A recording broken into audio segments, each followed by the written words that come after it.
वैदिक मैथर एक multiplication trick समदशक मित्र एकक। समदशक मित्र एकक अर्थ है यार कौन सी संख्यार दशक अंक सामान थी एकक अंक दुईटर जोगफल 10 हो। आम गुणफल निर्णय करवा दशक अंक सामान अर्थात 2 अच्छी यार परवर्ती संख्या सहित आम गुणफल निर्णय करवा माने 3 2 सहित गुणन 6 और यार एकक अंक 3 और 7 गुणफल 21 आमको उत्तर मिलगला 621।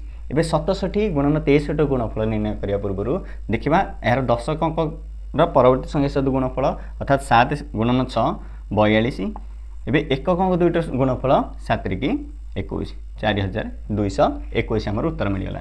एवं 56 गुणन 54 56 रे दशक अंक दुईट सामान अच्छी 5 यार परवर्ती संख्या 6 सहित गुणफल 6 5 30 एवं एकक अंक दुईटी 6 और 4 गुणफल 24 उत्तर मिलला आमको 3024। 12 गुणन 18 एवं यार उत्तर आपण कमेंट माध्यम कहतु।